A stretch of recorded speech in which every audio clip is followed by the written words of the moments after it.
આ જ એટીએસની ટીમ દ્વારા હજારો કિલો ડ્રગ્સ પકડવાની કામગીરી કરવામાં આવી.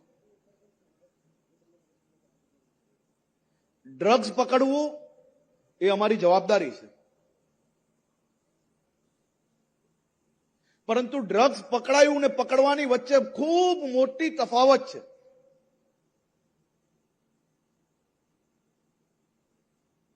પકડવા માટે આપણી એટીએસની ટીમ ભારત પાકિસ્તાનની સીમાઓ ઉપર દરિયાની તેજ લહેરો વચ્ચે અનેક દિવસ આ પાકિસ્તાનીઓની રાહ જોઈને બેસે છે. પાક્કી માહિતીઓ જોડે દરિયાના મોજા વચ્ચે સાહેબ 1 કલાક બી બેસવું ને અનેક લોકોના પસીના છૂટી જાય. પણ આપણી આ એટીએસની ટીમે એકાદ વાર નહીં, પાકિસ્તાનથી ઘૂસતા 75 થી વધારે પાકિસ્તાનીઓને પકડવાનું કામ કરનાર આ ટીમ છે.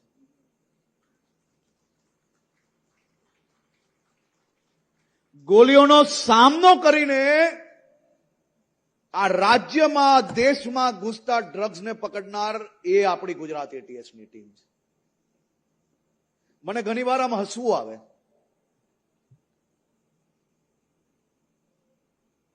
અનેક લોકો રાજનીતિક ટીકા ટિપ્પણી થાય એ રાજનીતિનો ભાગ છે,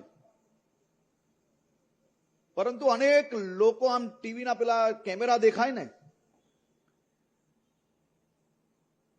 એટલે સૌથી પહેલા ગુજરાતમાં આટલું ડ્રગ્સ પકડાઈ ગયું. મારી તો અહીંયા બેઠેલા સૌ સિનિયર લોકો પાસે એટલી જ વિનંતી છે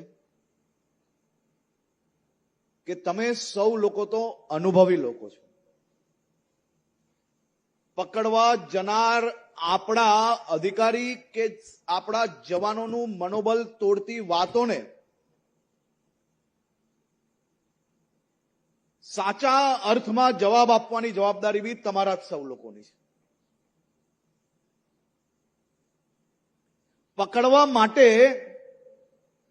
અહીંયા બેઠેલા એક એક અધિકારી કે જવાનોને જઈને પૂછજો કેટલા લોકોએ પોતાના પરિવાર જોડે દિવાળીનો ત્યાગ કર્યો.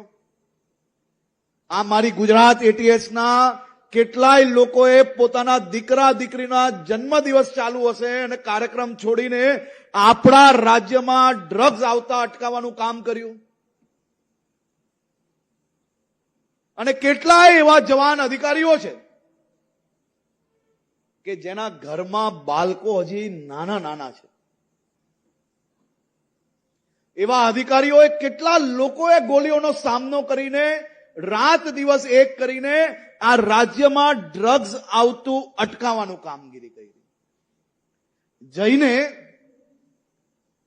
પોલીસ માટે તમારા મનની અંદર કોઈક અલગ ભાવના હોય, રાજનીતિ છે, તમે કરો. એના પરિવારને જઈને પૂછજો કે એમને કેટલો ત્યાગ કર્યો છે ને ત્યારે તમારા રાજ્યની અંદર મારા અને તમારા સૌના બાળકોને સુરક્ષિત રાખવા માટે, એનું ભવિષ્ય ઉજ્જવલ બને તે માટે જે આ કામગીરી થઈ રહી છે એ કામગીરી ત્યારે આગળ વધશે.